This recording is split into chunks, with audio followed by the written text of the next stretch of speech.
Tonight, breaking news as we come on the air, the stock market plunges again. President Trump's new 200% tariff threat sending one key market now into correction territory.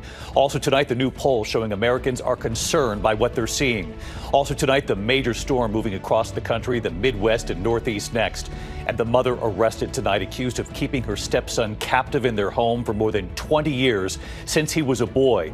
He set fire to the home so authorities would come save him.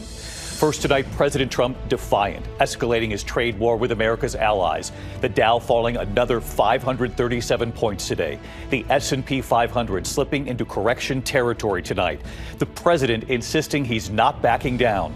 And the new poll tonight, what Americans are saying about President Trump's handling of the economy and about his tariffs. Also tonight, will the government shut down? Senate Republicans and Democrats locked in a standoff. Democrats furious with President Trump and Elon Musk's sweeping firings. Thousands of American workers fired.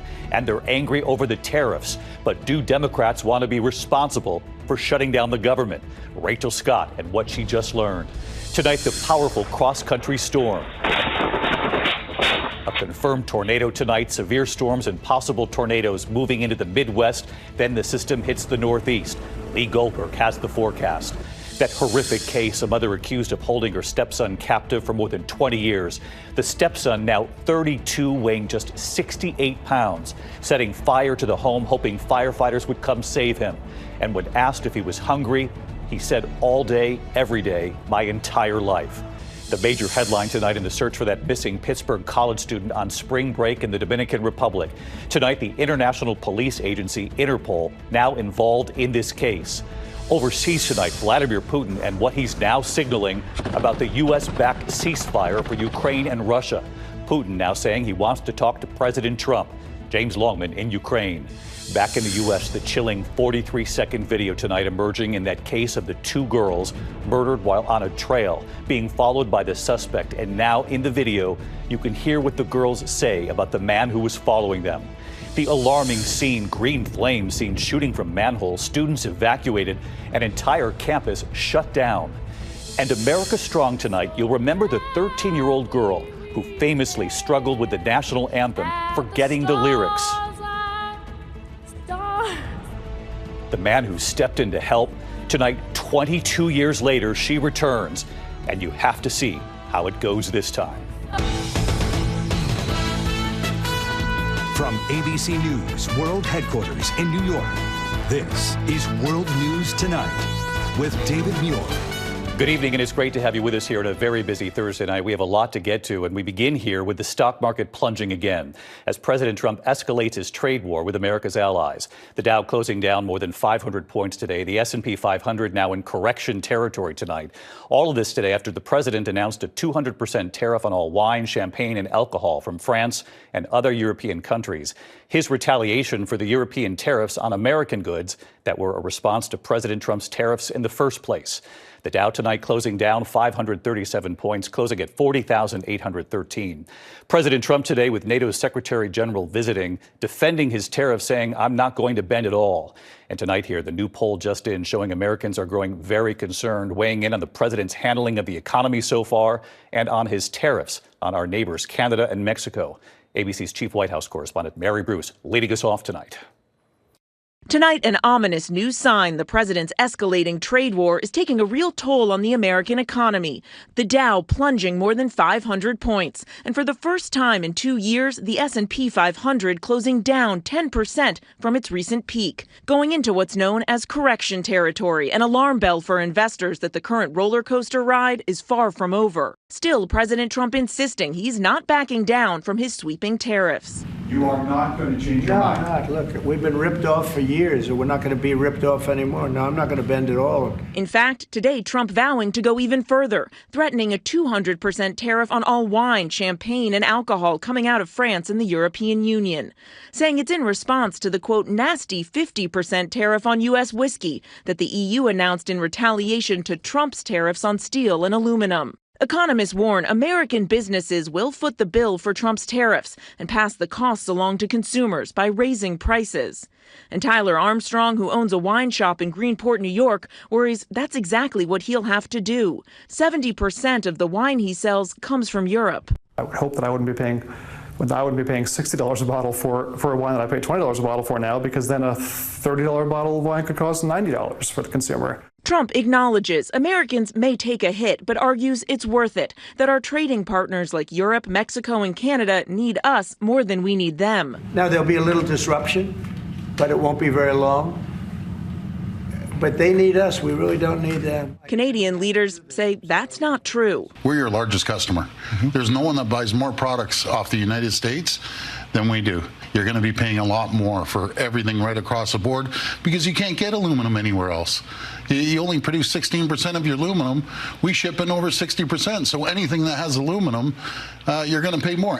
A new Quinnipiac poll shows most Americans are unhappy with Trump's trade war with America's neighbors.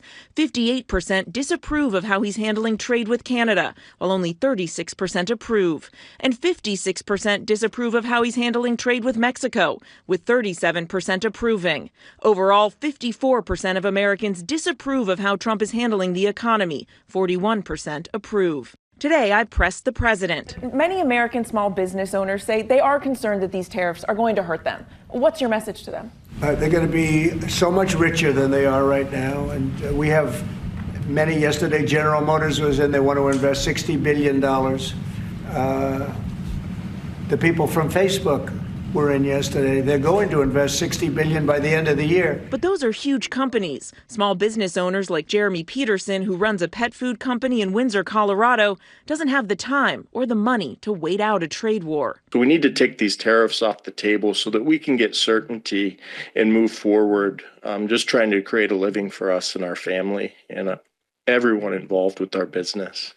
And again, David, those Wall Street jitters about this trade war are only getting worse, but the president has said he's not concerned. Meanwhile, tonight, news about the administration's effort to carry out those mass firings. A federal judge ordering that thousands of employees recently fired must be rehired, calling the process a, quote, sham. The White House tonight is blasting the ruling and vowing to appeal it. David. Mary Bruce leading us off at the White House tonight. Mary, thank you. We turn now to the looming deadline at this hour and this potential government shutdown. Senate Republicans and Democrats are locked in a standoff tonight with this possible shutdown set to happen just more than 24 hours from now.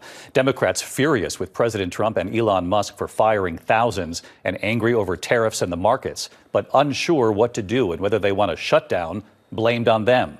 Let's get right to Rachel Scott. She's live on the Hill tonight. Rachel, what have you learned?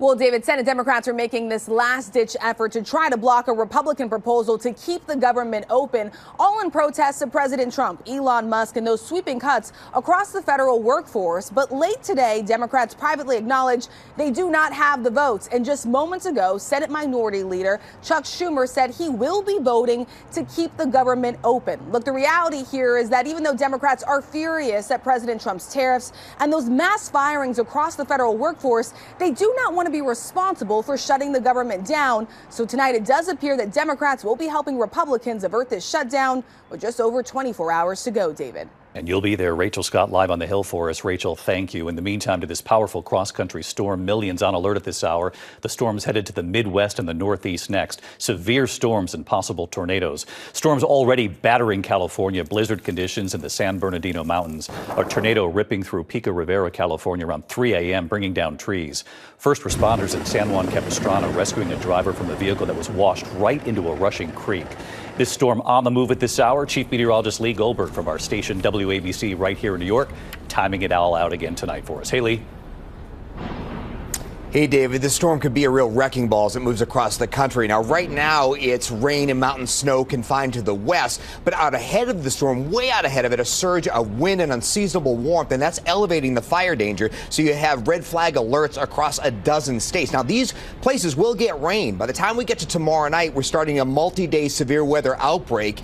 You see that the storm's going to have damaging wind, hail, and tornadoes all the way from Cedar Rapids to Jackson, but St. Louis in the crosshairs, a level 4 out of 5 for severe weather. That's the second highest risk, and that'll go through tomorrow night. Then that shifts to the Gulf Coast, New Orleans to Birmingham on Saturday, even some severe storms up to the Ohio Valley. A weaker version to the East Coast by the time we get into the weekend, but still some damaging winds from Jacksonville all the way to D.C. and Philly. David? Lee Goldberg back with us tonight. Lee, we appreciate it. We turn now to that horrific case, a Connecticut mother accused of holding her stepson captive for more than 20 years.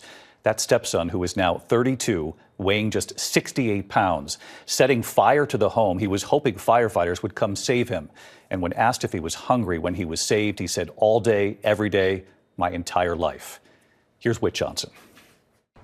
Tonight, the house fire that led to a shocking discovery in Waterbury, Connecticut. A 32-year-old man who police say had been held captive for more than 20 years. His stepmother, Kimberly Sullivan, arrested. It's truly a horrifying, and it's beyond comprehension what occurred here. Authorities responding to reports of an active fire at the home last month, saying they observed a man who was extremely emaciated. His hair was matted and unkempt. He was very dirty, and his teeth all appeared to be rotten. 5'9" and only 68 pounds. According to court documents, he told officers he intentionally started the fire in his room on the second floor using a lighter, hand sanitizer, and paper because he wanted his freedom. This is the worst treatment of humanity that I've ever witnessed. Police say when asked if he was hungry, he stated, "All day, every day, my entire life." He recalled drinking water from the toilet because he claimed he was only getting about 2 cups of water per day. The man said he'd been pulled out of school at the age of 11 after the Department of Children and Families was called to their home. Court documents stating that he would steal others' food at school, later spending years mostly locked in his room. That room did have exterior locks on it and a number of different styles of exterior locks. The 56-year-old stepmother appearing in court today, facing multiple charges, including assault, kidnapping, and unlawful restraint. Her attorney saying she denies all allegations, appearing to place some blame on the accuser's biological father, who died last year. He's the one that dictated how his son would be raised. She's not the villain she's being made out to be. And David Sullivan was released on $300,000 bond. The police chief saying they are working to support the 32-year-old man as he recovers from what doctors described as a life-threatening condition. David. Just a horrific case. Whit Johnson tonight. Whit, thank you. We turn this evening to a new global alert. Tonight, the international police agency Interpol is now involved in the case of that 20-year-old college student from Pittsburgh who vanished while on spring break in the Dominican Republic. Ariel Reshef is there again tonight.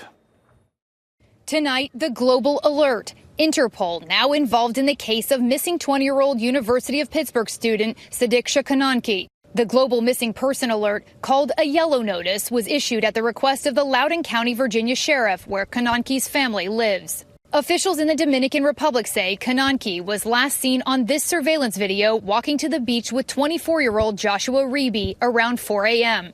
According to authorities, Reeby captured on hotel cameras returning to his room that morning around 9 a.m. alone. Kananki's clothes and shoes found on the beach. Loudoun County authorities calling Reeby a person of interest. But Dominican authorities tell ABC News Reeby is cooperating and is a witness, not a suspect, telling them that the two were hit by a large wave. They also say he gave them 3 different versions of what happened that night because he was too drunk to clearly remember. Laurel Shriver has known Reeby since he was 8 years old. Josh would never hurt a girl. I don't know what happened, but there's no way he would have intentionally been any part of any scheme to do something to her. David, detectives from Loudoun County are here in the Dominican Republic searching for clues. And tonight, the prosecutor here says that they are exploring all possibilities, both accidental and intentional. David? Ariel Reshef. Ariel, thank you again tonight. Overseas this evening, Vladimir Putin and what he's now signaling about the U.S.-backed ceasefire for Ukraine and Russia. Putin now saying he wants to talk to President Trump. Our chief international correspondent, James Longman, in Ukraine tonight.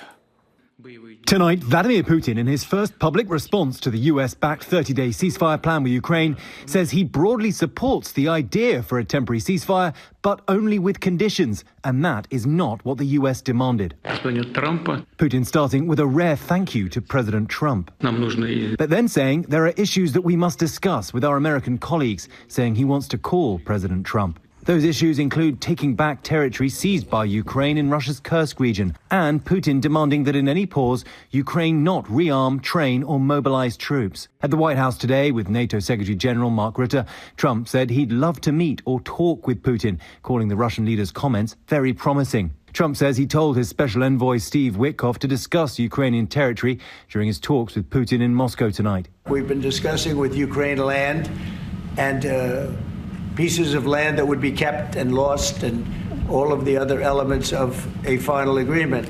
David, both Trump and Putin said today they want to speak to each other about this deal. Vladimir Putin may have done just enough to keep the White House happy for now, but he has made no commitment to stop his invasion. David? James Longman again tonight. James, thank you. Back in the U.S., meanwhile, the chilling 43-second video emerging tonight in the case of those two girls murdered while on a trail, being followed by the man who was later convicted. Here's Alex Perez. Tonight, 8 years after the murders of 13-year-old Abby Williams and 14-year-old Libby German in Delphi, Indiana, we're now seeing the chilling video recorded by Libby of the final moments with their killer. Key evidence police say helped them capture and convict Richard Allen. Until now, the public had only seen this snippet and heard the murderer's voice. But this 43-second clip, played at trial and just released on a website that supports Allen, reveals the growing panic as Abby asks her best friend if the man following them is still there. You can hear nervous whispering as Libby steps off the trail. See, this is the path that we go down. Abby is seen rushing past Libby. There's no path going there, so we have to go down here. You hear heavy breathing and then footsteps before the voice of their killer.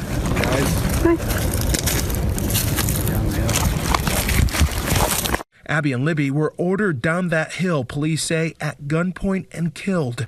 And David, defense attorneys for Richard Allen say they did not release that video. Allen has been sentenced to 130 years and is appealing that conviction. David? All right, Alex Perez, thank you. When we come back tonight, the extraordinary sight in the skies over the U.S. tonight. Also, the 13-year-old girl who tried to sing the national anthem but forgot the words, returning 22 years later. You have to see this. And next tonight, the alarming scene, green flames shooting from manholes, students evacuated, a campus shut down. More on this in a moment. Tonight, the alarming manhole explosion shutting down Texas Tech University. Green flames bursting from manholes on campus.